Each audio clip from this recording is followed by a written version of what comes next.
মানুষের ঈমান আনার পথে যত বাধা, যত প্রতিবন্ধকতা আছে, এর মধ্যে প্রথম বাধা হচ্ছে এই বিষয়টি না বোঝা যে আল্লাহ মানুষকে পরীক্ষার জন্য এই পৃথিবীতে পাঠিয়েছেন। আল্লাহ রাব্বুল আলামিন কি চাইলে মক্কায় এক সপ্তাহের ব্যবধানে সমস্ত কাফির গোষ্ঠীকে নাস্তানাবুদ করে দিয়ে ইসলাম কায়েম করতে পারতেন না? সেটা কেন করলেন না? পরীক্ষার জন্য। স্টিফেন ওয়াইনবার্গের মতো এমনি ধরনের ধারণা পোষণ করেন এ পৃথিবীর বহু মানুষ। অতি শক্তিধর যদি কেউ থাকবেনই, তাহলে এ পৃথিবীতে এত মারামারি, এত হানাহানি, এত জুলুম অবিচার হতে পারত না। এই যে জুলুম করে, এই যে নাফরমানি করে, এই নাফরমানির কারণে যদি আল্লাহ সাথে সাথেই যদি শাস্তির ব্যবস্থা করতেন, তাহলে এই পৃথিবীর বুকে, এই জমিনের বুকে একটা চলমান প্রাণীও থাকতো না।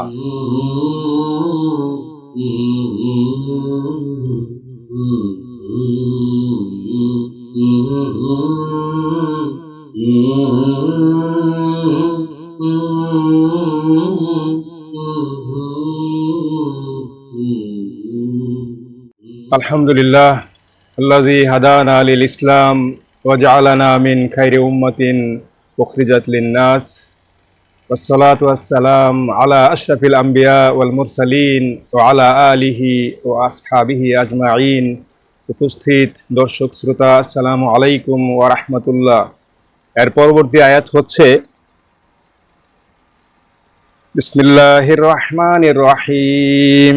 وَلَنَبْلُوَنَّكُمْ بِشَيْءٍ مِّنَ الْخَوْفِ وَالْجُوعِ وَنَقْصٍ مِّنَ الْأَمْوَالِ وَالْأَنفُسِ وَالثَّمَرَاتِ وَبَشِّرِ الصَّابِرِينَ الَّذِينَ إِذَا أَصَابَتْهُم مُّصِيبَةٌ قَالُوا إِنَّا لِلَّهِ وَإِنَّا إِلَيْهِ راجعون أولئك عليهم صلوات من ربهم ورحمة وأولئك هم المهتدون। আমি অবশ্যই তোমাদেরকে পরীক্ষা করব, কখনো ভয়ভীতি, কখনো ক্ষুধা অনাহার, কখনো জানমালের ক্ষতি, কখনো ফল ফসলাদির ক্ষতি ইত্যাদির মাধ্যমে। এ সকল পরীক্ষায় যারা ধৈর্য ধারণ করে, তুমি তাদেরকে সুসংবাদ দিয়ে দাও হে নবী। যখন তাদের উপর কোনো বিপদ মুসিবত আসে, তখন বলে নিঃসন্দেহে আমরা আল্লাহর জন্যে এবং আল্লাহর নিকট আমাদেরকে ফিরে যেতে হবে। আর এই হচ্ছে সেসব লোক যাদের উপর তাদের মালিক অর্থাৎ আল্লাহর পক্ষ থেকে অবারিত রাহমাত ও করুণা, এরাই সঠিক পথ প্রাপ্ত। সূরা আল বাকারা 156 থেকে 157। কোরআন কারিমে যত গুরুত্বপূর্ণ বিষয়ের কথা বলা হয়েছে, এর মধ্যে অন্যতম হচ্ছে এটি। মুফাসসিরগণ বলেছেন যে মানুষের ঈমান আনার পথে যত বাধা, যত প্রতিবন্ধকতা আছে, এর মধ্যে প্রথম বাধা হচ্ছে এই বিষয়টি না বোঝা যে আল্লাহ মানুষকে পরীক্ষার জন্য এই পৃথিবীতে পাঠিয়েছেন। সূরা আল আনকাবুতের 2 আয়াতে আল্লাহ বলেছেন, আহাসিবান নাসু আইয়ুতরাকু আইয়াকুলু আমান্না ওয়া হুম লা ইফতানুন। মানুষ কি মনে করে নিয়েছে যে আমরা ঈমান এনেছি, শুধু এতটুকু বললেই তাদেরকে ছেড়ে দেয়া হবে আর তাদেরকে পরীক্ষা করা হবে না? ওয়ালাকাদ ফাতান্নাল্লাযীনা মিন ক্বাবলিহিম ফালা ইয়ালামান্নাল্লাহ আল্লাযীনা সাদাকু ওয়ালা ইয়ালামান্নাল কাযিবিন। অথচ আমি তাদের আগেকার সবাইকে পরীক্ষা করেছি। আল্লাহ অবশ্যই দেখবেন কে সত্যবাদী আর কে মিথ্যাবাদী। প্রশ্ন ওঠা স্বাভাবিক যে আল্লাহ রাব্বুল আলামিন তো প্রত্যেকটা পাপী, প্রত্যেকটা নেককারের খবর ভালো করেই জানেন, সেটা আবার দেখার প্রয়োজন কি? একটি উদাহরণ দিয়ে বিষয়টি বোঝানোর চেষ্টা করছি। একজন আমানতদার ব্যক্তির মধ্যে আমানতদারির গুণাবলী রয়েছে, যোগ্যতা রয়েছে। আরেকজন পাপী আত্মসাৎকারীর মধ্যে, জানাকারীর মধ্যে, আত্মসাৎ করার, জানা করার স্পৃহা রয়েছে। যতক্ষণ না এটা কার্যত প্রকাশ পায় ততক্ষণ পর্যন্ত আল্লাহ রাব্বুল আলামিন তাদেরকে বিচারের আওতায় আনবেন না। আর বিশ্ব ব্যবস্থাপনা এভাবেই চালু হয়েছে। একজন আরো একটি উদাহরণ দেই। সেদিন গোপনে জানাকার ব্যক্তি হাসরের মাঠে বলবে, না না আমি এটা করিনি, আমি জানা করিনি। চক্ষু লজ্জায়, লোক লজ্জায় তখন বলবে, তখন তাকে ভিডিও আকারে দেখানো হবে। গোপনে যে ভেজাল মিশিয়েছিল খাদ্যে, সে অস্বীকার করবে, না আমি এটা করিনি, আমি খাদ্যে ভেজাল মিশাইনি। তখন তাকে ভিডিওর মতো এটা দেখানো হবে। মানুষ যে হত্যা করেছে গোপনে, কিয়ামতের দিন সে অস্বীকার করবে, না আমি মানুষ হত্যা করিনি। আল্লাহর ভয়ে, জাহান্নামের ভয়ে সে অস্বীকার করবে, সবকিছু অস্বীকার করবে। তখন তাকে ভিডিওর মতো দেখানো হবে। যারা সাক্ষ্য দেবে তাদেরকে আনা হবে। এভাবে এজন্যই আল্লাহ রাব্বুল আলামিন বলেছেন যে কে সত্যবাদী ঈমানের দাবিতে আর কে মিথ্যুক, এটা অবশ্যই আল্লাহ দেখে নেবেন, দেখতে চান। মূলত এভাবেই হাসর দিবসে বিচার প্রক্রিয়ার বাস্তবায়ন করা হবে। আল-ইয়াওমা নাখতিমু আলা আফওয়াহিহিম ওয়া তুকাল্লিমুনা আইদিহিম ওয়া তাশহাদু আরজুলুহুম বিমা কানু ইয়াকসিবুন। আল-ইয়াওমা নাখতিমু আলা আফওয়াহিহিম, সেদিন মুখ বন্ধ করে দেয়া হবে। ওয়া তুকাল্লিমুনা আইদিহিম, হাত কথা বলবে। ওয়া তাশহাদু আরজুলুহুম, পা কথা বলবে। এভাবে ন্যায় এবং ইনসাফের দাঁড়িপাল্লা স্থাপন করে আল্লাহ রাব্বুল আলামিন হাসর দিবসে বিচার কাজ সমাধা করবেন, যেন কেউ অস্বীকার করতে না পারে, না আমি এটা করিনি। প্রিয় ভাইয়েরা, আমি আমার মূল আলোচনায় ফিরে আসছি। সূরা আল মুলকের দ্বিতীয় আয়াতে আল্লাহ রাব্বুল আলামিন বলেন, আল্লাযী খালাকাল মাউতা ওয়াল হায়াতা লিয়াবলুয়াকুম আইয়ুকুম আহসানু আমালা। তিনি সেই সত্তা যিনি মৃত্যু এবং জন্ম সৃষ্টি করেছেন এটা দেখার জন্য যে কার কর্ম ভালো, তোমাদের মধ্যে কে কেমন কাজ করে। সূরা আল আম্বিয়ার 16-17 আয়াতে আল্লাহ বলেন, ওমা খালাকনাস সামা ওয়াল আরদা ওমা বাইনাহুমা লাঈবিন। এই আকাশ এবং এই জমিন আমি খেলার ছলে সৃষ্টি করিনি, খেলা করার জন্য সৃষ্টি করিনি। লাউ আরাদনা আন নাত্তাখিযা লাহওয়ান লাত্তাখাযনাহু মিন লাদুন্না ইন কুন্না ফাইলিন। যদি আমি খেলা করতে চাইতাম, খেলা করার ইচ্ছা যদি আমার থাকতো, তাহলে আমার কাছে যা ছিল তা দিয়েই আমি এসবের ব্যবস্থা করতে পারতাম, খেলার আয়োজন করতে পারতাম।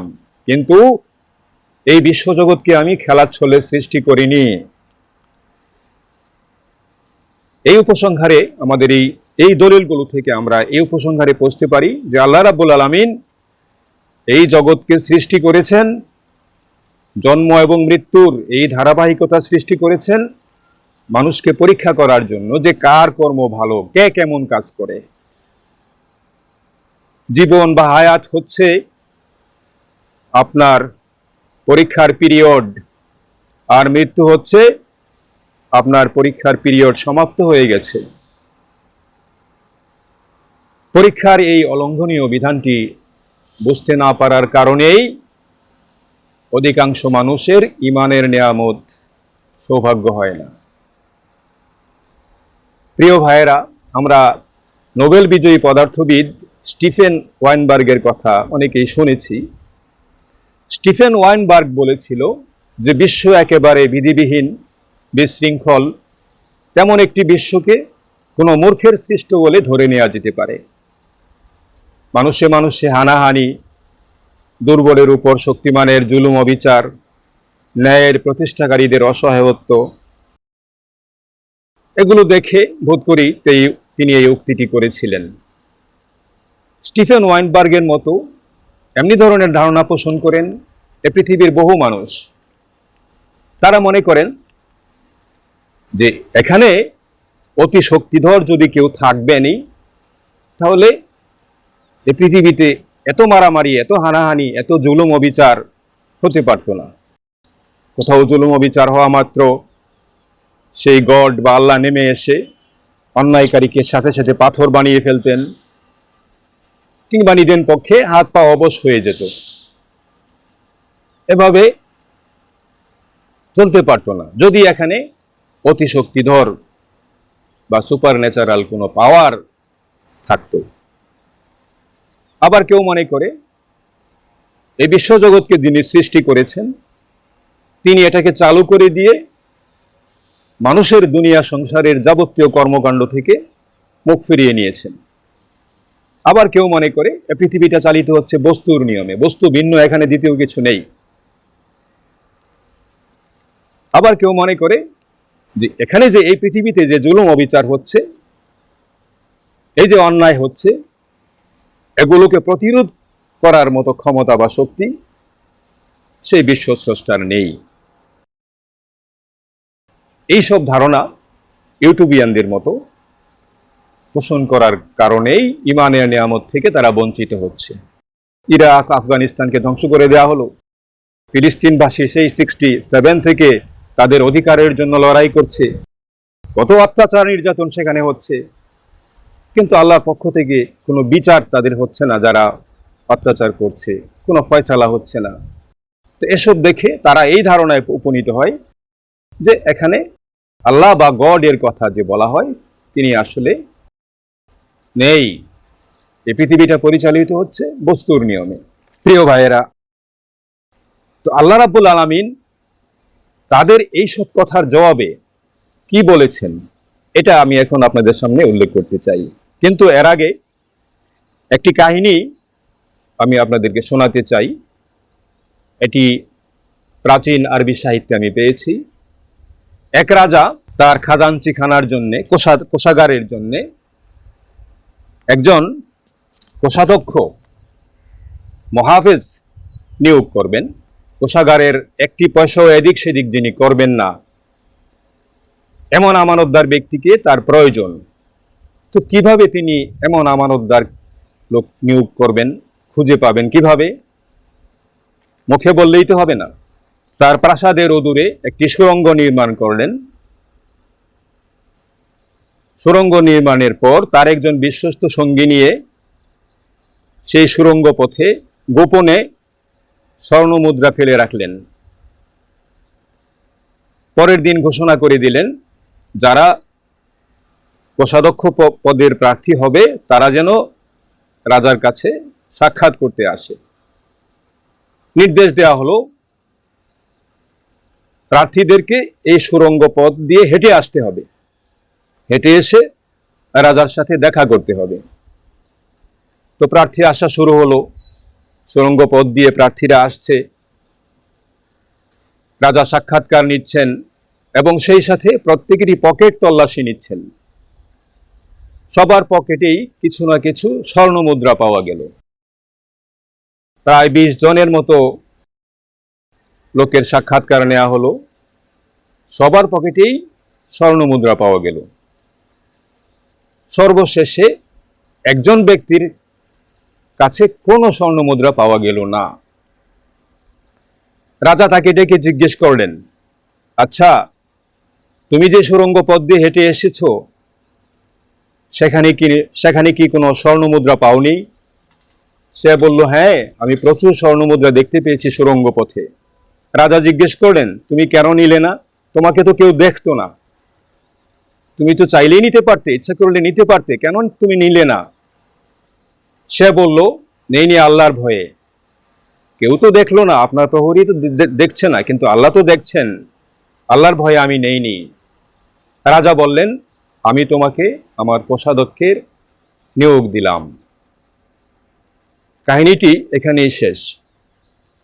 কাহিনীটি থেকে আমরা যে শিক্ষা লাভ করি, রাজা যদি সাথে সাথে পাকড়াও করতেন, স্বর্ণমুদ্রা নিয়েছে, রাজার সৈন্যরা সাথে সাথে ধরে ফেলেছে, বা সাক্ষাৎ প্রার্থীরা যদি এটা জানতো যে এখনই তো আমাকে ধরে ফেলা হবে যদি আমি নেই, আমাকে তো দেখা হচ্ছে, তাহলে এই কাজটি কেউ করতো না। প্রিয় ভাইয়েরা, আল্লাহ রাব্বুল আলামিনও এই পৃথিবীর ব্যবস্থাপনা পরীক্ষার জন্য, মানুষকে পরীক্ষার জন্য এই পৃথিবীর ব্যবস্থাপনাকে এরকম করে রেখেছেন। বোঝাবার জন্য এই উদাহরণটি আপনাদের সামনে দিলাম। আল্লাহ রাব্বুল আলামিন এইসব মানুষদের জবাবে কি বলেছেন? যারা বলে যে এই এত পৃথিবীতে এত অবিচার হতে পারতো না যদি আল্লাহ থাকতেন, তাদের কথার জবাবে আল্লাহ রাব্বুল আলামিন কি বলেছেন সেটা এখন আমি আপনাদের সামনে উল্লেখ করছি। আল্লাহ রাব্বুল আলামিন সূরা আন-নাহলের 61 আয়াতে বলেন, ওয়ালাউ ইউআক্কিযুল্লাহুন নাসা বিযুলমিহিম মা তারাকা আলাইহা মিন দাব্বা ওয়ালাকিন ইউআক্খিরুহুম ইলা আজালিম মুসাম্মা ফাইযা জাআ আজালুহুম লা ইস্তাখিরুনা সাআতাও ওয়া লা ইস্তাকদিমুন। মানুষ এই যে জুলুম করে, এই যে নাফরমানি করে, এই নাফরমানির কারণে যদি আল্লাহ সাথে সাথেই যদি শাস্তির ব্যবস্থা করতেন, তাহলে এই পৃথিবীর বুকে, এই জমিনের বুকে একটা চলমান প্রাণীও থাকতো না। দাব্বা শব্দ ব্যবহার করেছেন আল্লাহ। জুলুম করেছে, অন্যায় করেছে, সাথে সাথে শাস্তি বিধান করেছেন। আল্লাহ বলেন যে যদি আল্লাহ এটা করতেন, সাথে সাথে যদি শাস্তির বিধান করতেন, তাহলে এই পৃথিবীর বুকে একটা চলমান প্রাণীও থাকতো না। কিন্তু একটা নির্দিষ্ট সময় পর্যন্ত তাদেরকে অবকাশ দেন, যখন সেই সময়টা এসে যায় তখন আর এক মুহূর্ত আগ পিছ করা হয় না। জাদুকরগণ, ফেরাউন পক্ষীয় জাদুকরগণ যখন অনুভব করলো, তাদের সামনে যখন এই সত্য উদ্ভাসিত হয়ে গেল যে মূসা তো জাদুকর নন, তিনি তো সত্যই আল্লাহর নবী, তখন তারা ঈমান আনলো, আল্লাহর প্রতি ঈমান আনলো। ঈমান আনার পর সেই জাদুকরদের হাত পা কাটা হয়েছে, এরপর তাদেরকে শুলিতে চড়ানো হয়েছে। তাৎক্ষণিকভাবে কোনো বিচার আল্লাহর কাছ থেকে এলো না। তো এটা দেখে ফেরাউন মনে করলো যে মূসা যে আল্লাহর কথা বলে আসলেই তার কোনো অস্তিত্ব নেই, যদি থাকতো তাহলে তো আমার বিচার হতো। ফেরাউনের অনুসারীরাও মনে করলো যে কই, যদি আল্লাহ থাকবেনই তাহলে বিচার কেন হলো না, বিচার তো হতো। এভাবে হাত পা কেটে শুলিতে চড়িয়ে হত্যা করা হলো, অথচ মূসার রব কোনো বিচার করলেন না, বিচারের জন্য কোনো ব্যবস্থা নিলেন না। মিথ্যাবাদী। কোরআন সাক্ষ্য দিচ্ছে যে নবীদেরকে হত্যা করা হয়েছে। ওয়ায়াকতুলুনান নাবিয়্যিন বিগাইরি হক, তারা নবীদেরকে হত্যা করেছে অন্যায়ভাবে। নবীদেরকে হত্যা করার পরে আল্লাহর পক্ষ থেকে যখন সাথে সাথে কোনো অ্যাকশন এলো না, তখন তাদের ঔদ্ধত্য আরো বেড়ে গেল, সীমা ছাড়িয়ে গেল। তারা মনে করলো যে এখানে যদি আল্লাহ থাকবেনই তাহলে তো আমার বিচার হতো, সুতরাং আল্লাহ বলতে এখানে কেউ কোথাও নেই। প্রিয় ভাইয়েরা, মক্কি জিন্দিগির, রাসূলুল্লাহ সাল্লাল্লাহু আলাইহি সাল্লামের মক্কি জিন্দিগির দিকে চলুন আমরা একটু দৃষ্টি দেই। আল্লাহ রাব্বুল আলামিন কি চাইলে মক্কায় এক সপ্তাহের ব্যবধানে সমস্ত কাফির গোষ্ঠীকে নাস্তানাবুদ করে দিয়ে ইসলাম কায়েম করতে পারতেন না? আল্লাহকে এটা বলতে পারতেন না যে হে নবী, আপনি শুধু কাফেরদের দিকে চাইবেন, সাথে সাথে তারা মারা যাবে? তিনি এক সপ্তাহের ব্যবধানে সেখানে ইসলামী রাষ্ট্র কায়েম করে দিতে পারতেন, কিন্তু আল্লাহকে সেটা কেন করলেন না? পরীক্ষার জন্য, যে ইমানের দাবিতে কারা সত্যবাদী, কারা সবরকারী। অনুরূপভাবে যারা কুফরি করছে, যারা এই দ্বীনের বিরোধিতা করছে, তাদের আচরণ এসব দেখার জন্য আল্লাহ রাব্বুল আলামিন দীর্ঘ 13 বছর সময় দিয়েছেন। মুসলিমদেরকে হত্যা করা হলো, ইয়াসির রাদিয়াল্লাহু আনহুকে হত্যা করা হলো, কোনো তাৎক্ষণিকভাবে কোনো বিচার এলো না। সুমাইয়া রাদিয়াল্লাহু আনহাকে হত্যা করা হলো, তাৎক্ষণিকভাবে কোনো বিচার হলো না। এসব দেখে মুশরিকদের উদ্যত্ত আরো বেড়ে গেল। তারা বলাবলি শুরু করলো, মুহাম্মদ যে আল্লাহর কথা বলে আসলেই তার কোনো অস্তিত্ব নেই, যদি থাকতো তাহলে আমাদের বিচার হতো। কেউ বলাবলি শুরু করলো, মা আলী হাজার রাসূল ইয়াকুল ওয়া ইয়ামশি ফিল আসওয়াক, এটা আবার কেমন ধরনের নবী, খাওয়া দাওয়া করে আবার বাজারে যায়, এটা আবার কেমন ধরনের নবী? আমরাও যুদ্ধ করি, তিনিও যুদ্ধ করেন, আমাদের মতোই তিনি যুদ্ধ করেন, আমাদের মতোই ঘোড়া নিয়ে তলোয়ার নিয়ে তিনি যুদ্ধ করেন। তিনি যদি নবী হবেন তাহলে তো আকাশ থেকে তার সাথে মালাইকা আসতো, যুদ্ধের সময় আকাশ থেকে মালাইকা আসতো, কিংবা তার সাথে তিনি যখন চলাফেরা করবেন, ঘর থেকে বেরোবেন, তখন তার সাথে মালাইকা থাকবে যে মানুষকে সতর্ক করবে, সতর্ক না হলে সাথে সাথে শেষ করে দেবে। এটা আবার কেমন ধরনের নবী? তিনি যদি সত্যই নবী হবেন তাহলে কেন আল্লাহ রাব্বুল আলামিন যে আল্লাহর কথা সে বলছে, কেন তাকে মানুষের গালিগালাজের জন্য ছেড়ে দেয়া হলো? কেন তাকে মানুষ কেন এই কষ্ট দিচ্ছে, অথচ আল্লাহর পক্ষ থেকে কোনো বিচার হচ্ছে না? সম্মানিত ভাইয়েরা, আল্লাহ রাব্বুল আলামিন তাদের এইসব চিন্তাধারার জবাবে কি বলেছেন তা একটু আপনাদেরকে শোনাচ্ছি এখন। এরা বলে, আমরা ততক্ষণ পর্যন্ত তোমার উপর ঈমান আনবো না যতক্ষণ না তুমি জমিন থেকে আমাদের জন্য একটি ঝর্ণাধারা প্রবাহিত করে দাও, অথবা তোমার জন্য খেজুরের একটি বাগান থাকবে বা আঙ্গুরের একটি বাগান থাকবে, সেখানে তুমি ঝর্ণা প্রবাহিত করে দেবে। অথবা যেমন তুমি বলো যে কিয়ামতে এই ঘটবে ওই ঘটবে, সে অনুযায়ী এখনই তুমি আমাদেরকে আকাশকে টুকরো টুকরো করে আমাদের উপর ফেলে দাও তো দেখি। অথবা স্বয়ং আল্লাহ এবং তার মালাইকাদেরকে আমাদের সামনে দাঁড় করিয়ে এনে দেখাও তো দেখি।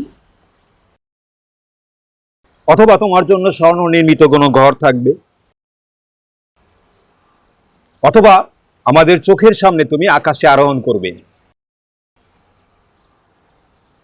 তবে আমরা তোমার আকাশে আরোহণের কথাও বিশ্বাস করব না যতক্ষণ না তুমি আমাদের জন্য আকাশ থেকে একটি কিতাব নিয়ে আসবে যা আমরা পড়ব, দেখে দেখে পড়ব। সূরা আল ইসরা 93 আয়াত।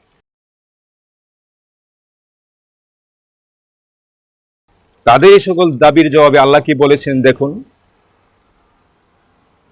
ওয়াকালু লাউলা উনজিলা আলাইহি মালাক ওয়ালাউ আনজালনা মালাকান লাকুদিয়াল আমর সুম্মা লা ইউনজারুন। সূরা আল আনআম 8 নম্বর আয়াত। তারা বলে, এই নবীর কাছে কোনো মালাক, আল্লাহর পক্ষ থেকে কোনো ফেরেশতা কেন এলো না যদি তিনি সত্যই নবী হবেন? আল্লাহ বলেন, যদি আমি আকাশ থেকে মালাক বা ফেরেশতা পাঠাতাম তাহলে তো কবেই ফয়সালা হয়ে যেত। মালাক বা মালাইকা পাঠানোর পর তাদেরকে আর কোনোই অবকাশ দেয়া হবে না। অর্থাৎ যতক্ষণ পর্যন্ত অদৃশ্যের পর্দার অন্তরালে রয়েছে ততক্ষণ পর্যন্তই তোমাদের কর্মনীতি সংশোধন করে নেয়ার, ঈমান আনার সুযোগ থাকছে। যখনই সেই অদৃশ্য দৃশ্যমান হবে তখন আর ঈমান আনার বা কর্মনীতি সংশোধন করে নেয়ার কোনো সুযোগ বা অবকাশ থাকবে না। তখন বাকি থাকবে শুধু হিসাব নেওয়ার বিষয়টি। এখন যে বিষয়টি তোমাদের কাছে গোপন, এই গোপন যখন প্রকাশিত হয়ে যাবে, অদৃশ্যের এই বিষয়গুলো যখন প্রকাশিত হয়ে যাবে, তখন কিন্তু ঈমান আনা বা কর্মনীতি সংশোধন করে নেয়ার কোনো সুযোগ আর দেয়া হবে না। এটাই আল্লাহ এখানে বলছেন। প্রিয় দিনী ভাইয়েরা, এতক্ষণের এই আলোচনায় যে উপসংহারে আমরা পৌঁছতে পারি তা হচ্ছে এই যে পরীক্ষার এই বিষয়টি ইমানের জন্যে, ইমানের দৃঢ়তার জন্যে, আল্লাহর পথে টিকে থাকার জন্যে, যে উদ্দেশ্যে আল্লাহ রাব্বুল আলামিন মানুষকে এই পৃথিবীতে পাঠিয়েছেন, জন্ম এবং মৃত্যুর এই ধারাবাহিকতা সৃষ্টি করেছেন, সেই বিষয়টিতে পাশ করার জন্যে পরীক্ষার এই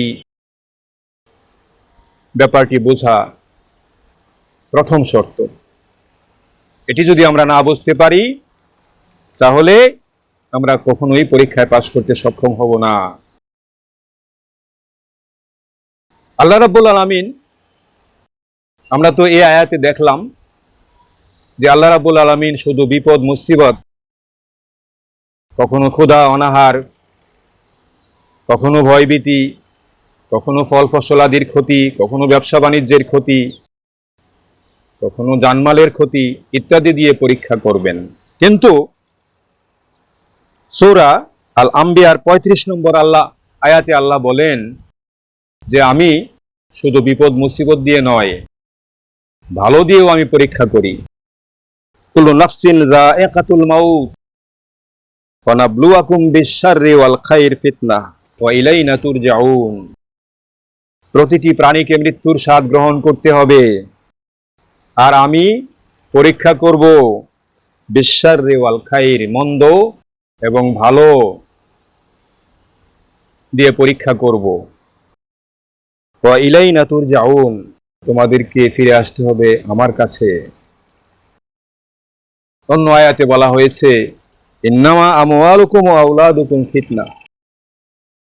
ফিতনার এই পরীক্ষার এই বিষয়টি শুরু হয় একজন মানুষ যখন বালেগ হয় তখন থেকে, এবং এর সময়ক্ষণ থাকে শেষ নিঃশ্বাসের আগ পর্যন্ত, মৃত্যুর আলামত দেখা দেওয়ার পূর্ব পর্যন্ত পরীক্ষা মানুষের চলতে থাকে। কখনো আল্লাহ রাব্বুল আলামিন নেতৃত্ব দিয়ে পরীক্ষা করেন, বসতবাটি সমৃদ্ধ বিমুগ্ধ দুনিয়ার অধিকারী করে আল্লাহ পরীক্ষা করেন, বিপুল ধন সম্পদ দিয়ে আল্লাহ পরীক্ষা করেন।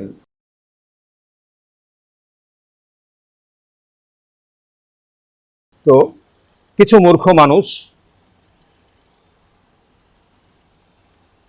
এই পরীক্ষায় নিপতিত হয়ে যখন আল্লাহ রাব্বুল আলামিন যখন তাকে ধন সম্পদের নিয়ামতে ভূষিত করেন, নেতৃত্বের নিয়ামতে ভূষিত করেন, ক্ষমতার নিয়ামতে ভূষিত করেন, তখন সে ভাবতে থাকে আল্লাহ রাব্বুল আলামিন তার উপর খুব খুশি। অথচ বহু সহিহ হাদিসে বলা হয়েছে যে ধন সম্পদের প্রাপ্তি,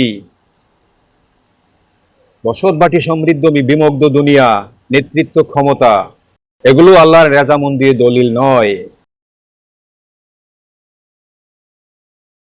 একদিন এক শিক্ষক তার ছাত্রদেরকে ক্লাসে বললেন, যার ধন সম্পদ বেশি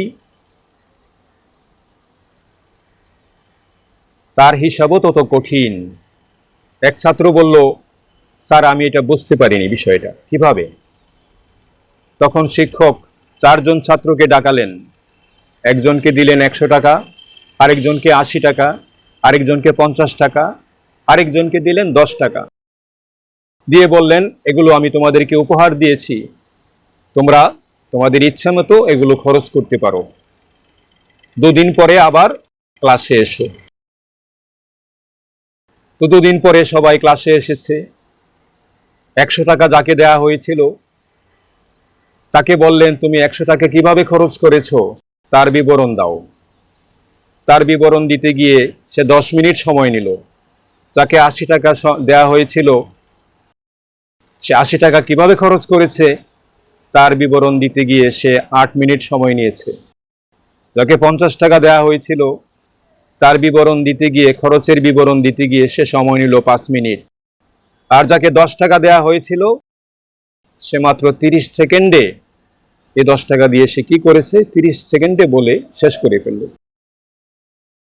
এবার শিক্ষক বললেন, এবার কি তোমরা বুঝতে পেরেছো যে যার সম্পদ বেশি তার পরীক্ষাও, তার হিসাবও তত কঠিন।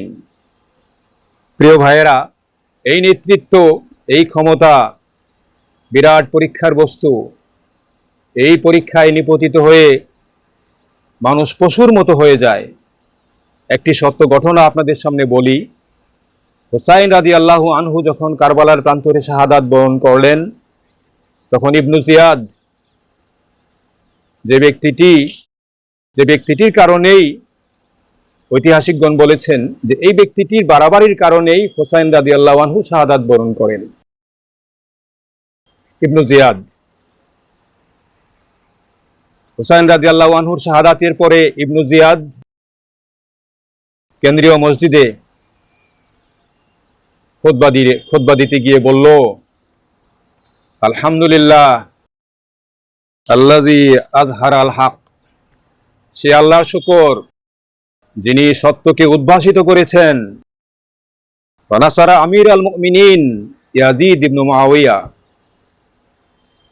এবং আমিরুল মুমিনিন ইয়াজিদ ইবনে মুআবিয়াকে জয়যুক্ত করেছেন।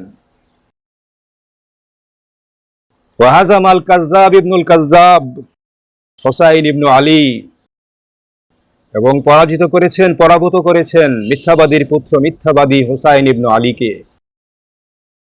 সূত্র আল বিদায়া ওয়া নিহায়া, মুআল্লাফ ইবনু কাসির রাহিমাহুল্লাহ।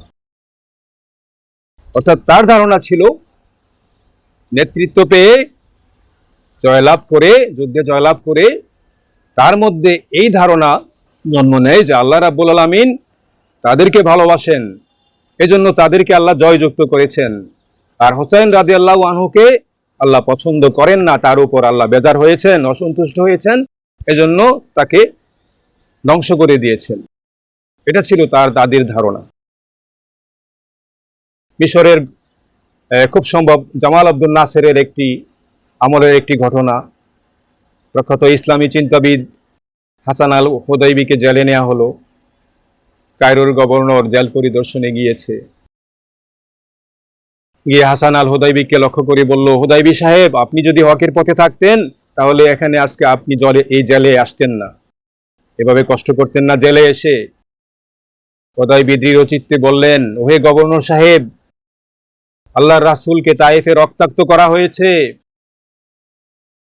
উহুদের ময়দানে তাকে রক্তাক্ত করা হয়েছে, কিন্তু তিনি যে হকের পথে ছিলেন এ ব্যাপারে কোনো সন্দেহের অবকাশ ছিল না। প্রিয় ভাইয়েরা, নেতৃত্ব এবং ক্ষমতার মোহে পড়ে মানুষ পশুত্বের পর্যায়ে নেমে আসে। তাই বলছিলাম, এটাও একটি পরীক্ষা। রাসূলুল্লাহ সাল্লাল্লাহু আলাইহি সাল্লাম বলেছেন, মা মিন আমিরিহি আশারা ইল্লা ওয়া ইউতা বিহি মাগলুলাতান হাত্তা ইয়াফুকুহুল আদল। পৃথিবীতে 10 জনের নেতা ছিল, এমন ব্যক্তিকে কিয়ামতের দিন মাগলুলাতান, 2 হাত বাঁধা অবস্থায়, গলার সাথে বাঁধা অবস্থায় হাজির করা হবে। অতঃপর তার যদি কোনো আদল এবং ইনসাফ থাকে, নেতৃত্ব পাওয়ার পরে যদি কোনো আদল এবং ইনসাফ যদি সে করে থাকে, আদল এবং ইনসাফ খুলে দেবে, তার এই বাঁধন খুলে দিয়ে তাকে সসম্মানে জান্নাতে দেওয়া হবে। আর যদি আদল এবং ইনসাফ না থাকে, তাহলে এই অবস্থায় তাকে জাহান্নামে নিক্ষেপ করা হবে। সুতরাং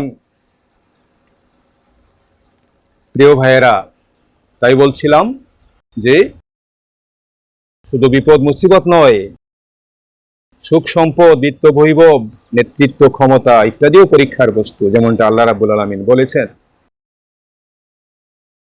এরপরের আয়াত হচ্ছে,